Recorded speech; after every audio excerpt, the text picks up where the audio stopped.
महत्वाची बातमी बुलेटिनच्या सुरुवातीलाच आपण पाहणार आहोत। अजित पवार यांचा विमान दौरा पूर्वनियोजित नव्हता। अजितदादा गाडीनं जाणार होते, मात्र उशीर झाल्यानं दादांनी विमानानं जायचं ठरवलं, असं यावेळेला रोहित पवार यांनी पत्रकार परिषदेमध्ये म्हटलेलं आहे।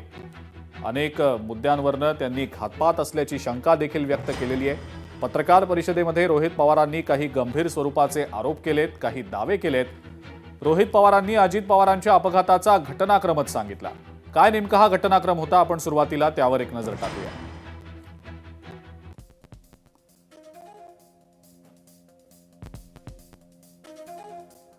सात वाजून 2 मिनिटांनी all crew reported at airport असा घटनाक्रम अजित पवारांच्या अपघाताच्या दिवसाचा रोहित पवारांनी सांगितलेला आहे। 7 वाजून 3 मिनिटांनी captain checked Baramati airport visibility. 7 वाजून 10 मिनिटांनी ऑल ओके असा मेसेज होता। विदीप जाधव 7 वाजून 17 मिनिटांनी विमानतळावर पोहोचले होते। 7 वाजून 50 मिनिटांनी दादा विमानतळावर पोहोचले। 7 वाजून 56 मिनिटांनी विमान मुंबई विमानतळ रडारच्या संपर्कात होतं। 8 वाजून 10 मिनिटांनी विमानानं टेक ऑफ घेतला। 8 वाजून 22 मिनिटांनी विमान लोणावळ्याजवळ पोहोचलं होतं। 8 वाजून 23 मिनिटांनी विमान पुणे शहराजवळ होतं। 8 वाजून 30 मिनिटांनी विमान बारामतीपेक्षा जवळ यवत या ठिकाणी होतं। त्यानंतर ते 8:30च्या दरम्यान सुप्याजवळ आलं आणि 8 वाजून 43 मिनिटं ते 8 वाजून 45 मिनिटाच्या दरम्यान अपघात झाला। 9 वाजल्याच्या दरम्यान दादा गंभीर जखमी आहेत अशा बातम्या समोर आल्या। 9 वाजून 45 मिनिटांनी दादांचं निधन झाल्याच्या बातम्या या माध्यमांमध्ये आल्या आणि महाराष्ट्रावर शोककळा पसरली। घातपात आहे का?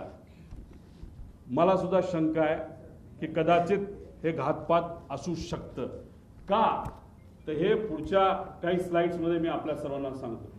आता याच्यामध्ये आम्ही जेव्हा हा रिसर्च करत होतो, चर्चा करत होतो, मध्ये हा मेसेज टाकला। हे कोण, क्रिस्टोफर नावाचा जो कुणी तिथला मॅनेजर आहे का ओनर आहे, त्यांनी टाकलं नोटेड सर। तो झालं 7 वाजून 13 मिनिटं आणि 7 वाजून 14 संध्याकाळी। म्हणजे जे काही लोक म्हणतात दादा हे विमानाने जाणारच होते, हे प्री प्लॅन्ड होतं, असं अजिबात नाही।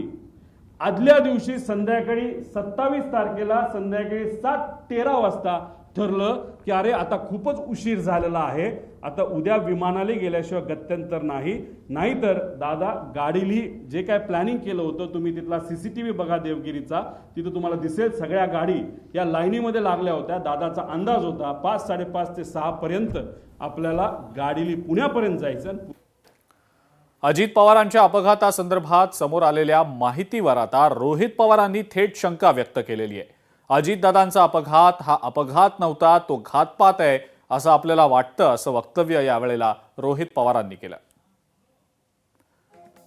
का त्यांना असं वाटतंय त्यांनी त्याची कारणं देखील सांगितलेली आहे। दादांचा दौरा बदलणं, विमानाची वेळ बदलणं, पायलट बदलणं या बाबी शंकेला वाव देत आहेत। केंद्रीय विमान मंत्रालय अहवाल, एटीसी ट्रान्स्क्रिप्ट्स मधील वेळेच्या विसंगती हे देखील एक कारण रोहित पवारांनी सांगितलंय। फ्लाईट रडारचं 1 मिनिट आधीच डेटा बंद पडणं हा काय योगायोग आहे का, असा सवाल देखील त्यांनी उपस्थित केला। दृश्यमानता कमी असताना सुद्धा विमान लँड करणं हे खूप आव्हानात्मक असतं। मग अशा परिस्थितीत दृश्यमानता कमी आहे हे माहिती असून सुद्धा विमान का उतरवलं गेलं? रनवे 11 वर विमान उतरवण्याचा आग्रह का केला गेला?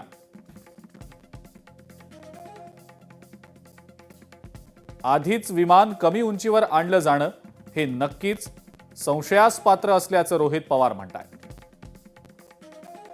शेवटची काही मिनिटं पायलटनं एकही शब्द न बोलणं, कोणत्याही प्रकारचा संवाद कॉकपिटमध्ये न होणं किंवा तसं समोर न येणं हे सुद्धा संशयास्पद असल्याचं रोहित पवारांचं म्हणणं आहे। तर व्हीएसआर कंपनीचा डीजीसीएवर होल्ड आहे असा दावा सुद्धा रोहित पवार करतायत। 2023च्या व्हीएसआर विमान अपघाताचा रोहित पवारांकडून दाखला देण्यात आलेला आहे। या व्हीएसआर कंपनीवर आता मनुष्यवधाचा गुन्हा दाखल करायला हवा अशी मागणी सुद्धा रोहित पवार करतायत। 2023ला एक ऍक्सिडेंट झाला होता, ते कुठलं विमान होतं? लेअर जेटचं विमान होतं। बघा इथं आता ते विमान तुम्हाला क्लिअरली दिसेल नाही दिसेल माहित नाही, हे पडलं हे घसरत गेलं, पाऊस तिथं पडत होता, स्पीड खूप होतं, विमानचा टाईप लेअर जेटचाच होता. मग आयलर सिस्टम असताना पाऊस होताना सुद्धा बाकी विमानं लँड होऊ शकत होते. मग आमच्या VSR या कंपनीचं लेअर जेटचं विमान का लँड होऊ शकलं नाही आणि का घसरत गेलं याचा अभ्यास कुठं ना कुठं त्या ठिकाणी करावा लागेल. जे लोक आत होते, ज्या कंपनीला ते भाड्यावर घेतलं होतं त्या लोकांना दिला असेल अशी अपेक्षा आपण करू. कारण 2 वर्ष एवढा मोठा अपघात होऊन हे कुठेही रिपोर्ट कोणी दाबू शकत नाही. आता ह्याच्यामध्ये VSR संदर्भात गंभीर बाबी आहेत आणि काय कोणाला बघितलं पाहिजे, ह्यात क्लिअरन्स इंजिनियरला पकडलं पाहिजे, त्याशी चर्चा केली पाहिजे, क्वालिटी इंजिनियरशी बोललं गेलं पाहिजे, मेंटेनन्स इंजिनियरशी त्याच्यामध्ये बोललं पाहिजे. आणि हे सर्व नियमाचं उल्लंघन जर या कंपनीकडनं त्या ठिकाणी झालं पाहिजे तर या व्यक्तीवर कारवाई होणं आणि मनुष्यबळाचा गुन्हा या कंपनीच्या मालकांवर होणं अतिशय महत्वाचं आहे असं आमचं त्या ठिकाणी मत आहे. अजित पवारांच्या अपघाताबाबत बोलताना रोहित पवारांनी अपघात झालेल्या विमान कंपनी संदर्भात सुद्धा काही गंभीर दावे केलेत, काही आरोप केलेत. अपघाताच्या वेळेला विमान कंपनीच्या भूमिकेवर रोहित पवारांनी अनेक प्रश्न उपस्थित केलेत. रोहित पवारांनी या VSR कंपनीबाबत नेमके काय दावे केलेत आपण ते देखील पाहूया. दादांच्या विमानानं दुसरा गो अराउंड का घेतला नाही असा सवाल रोहित पवार उपस्थित करतायत. कंपनीनं पायलटला इंधन वाचवण्याचे आदेश दिले होते का? कुणाच्याही जीवापेक्षा इंधन वाचवणं हे महत्वाचं आहे का? ही कंपनी कॉस्ट कटिंग करते असा दावा सुद्धा रोहित पवारांनी केला होता. दुसऱ्या विमानतळावर लँड करणं हा पर्याय असताना सुद्धा पायलट्सनं हा पर्याय का स्वीकारला नाही?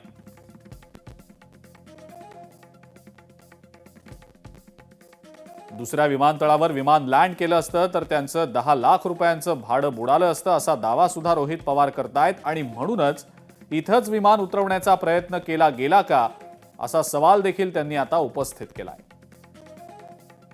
मुबलक दृश्यमानता नसताना सुद्धा विमान लँड का केलं गेलं असा सवाल देखील रोहित पवारांनी उपस्थित केलाय. रोहित पवारांनी काही तांत्रिक मुद्द्यांवरचे दावे तर केलेच, मात्र पायलट संदर्भात सुद्धा काही महत्वाचे आणि मोठे दावे त्यांनी केलेले. पायलट सुमितचा ट्रॅक रेकॉर्ड वाईट होता, कंपनीचा डायरेक्टरच दारू पीत असेल तर बाकीच्यांचं काय, आणि कपूर 2दा मद्यप्राशन केलेल्या स्थितीत पकडला गेला होता, अशी अनेक वक्तव्य या दरम्यान रोहित पवारांनी केली.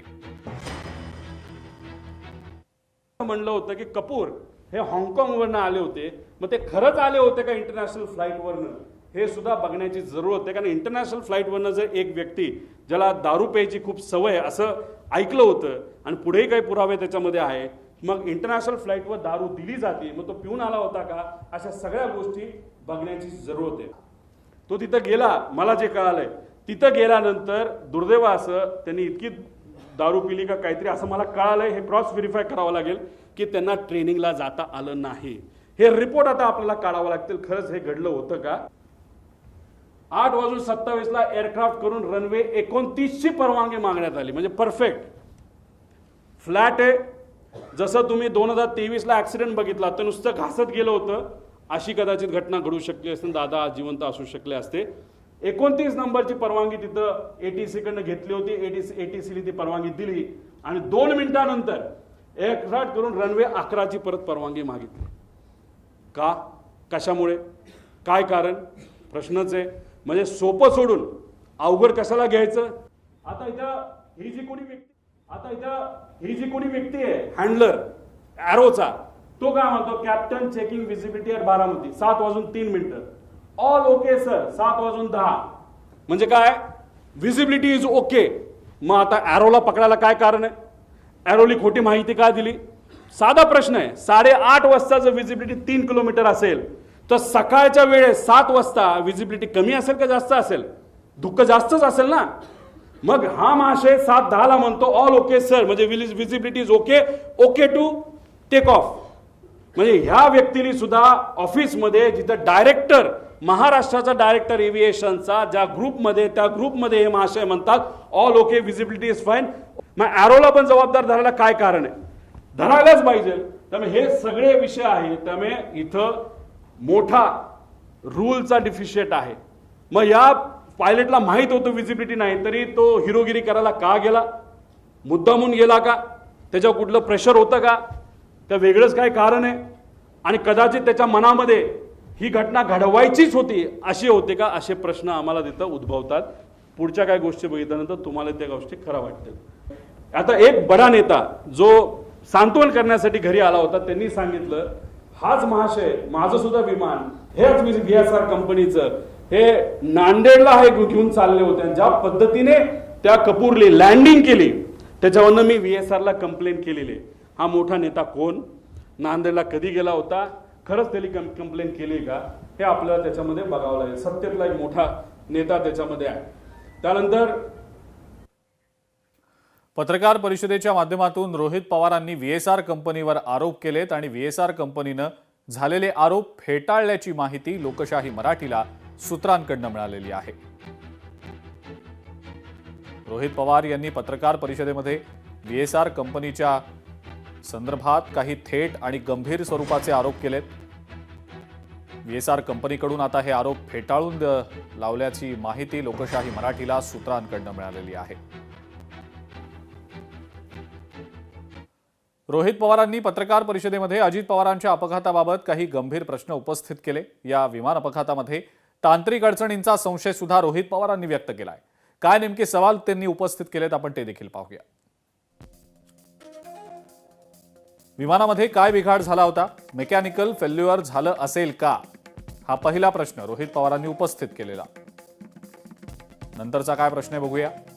टेक ऑफ पूर्वी विमान चेक करण्यात आलं नव्हतं का, विमान चेक करणारे कर्मचारी कोण होते, विमानाचा टेक लॉग कुठे आहे, विमानाचा उड्डाण क्षमतेसंदर्भातला जो रिपोर्ट आहे म्हणजेच एअरवर्दीनेस रिपोर्ट तो नेमका कुठे आहे,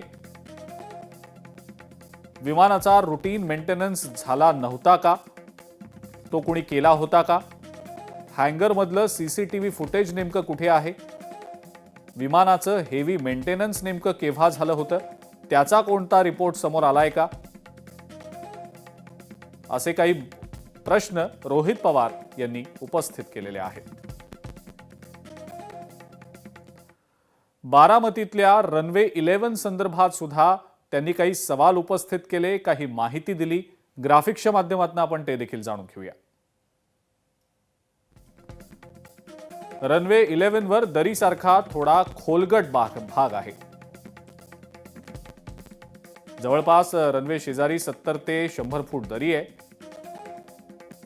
रनवे 11 वर ILS सिस्टीम उपलब्ध नाही. शिवाय बारामतीच्या विमानतळावर हवामानाची माहिती देणारी ऑटोमॅटिक यंत्रणा देखील नाही. या मुद्द्यांसंदर्भात रोहित पवार यांनी या पत्रकार परिषदेत भाष्य केलेलं आहे.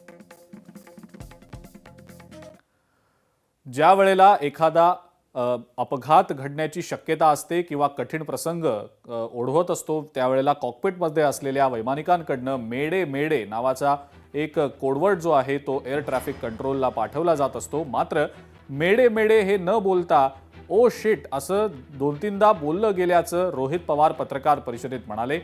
शांभवी पाठक यांची त्यावेळेला मेडे बोलण्याची मानसिकताही नव्हती असं वक्तव्य रोहित पवारांनी केलंय.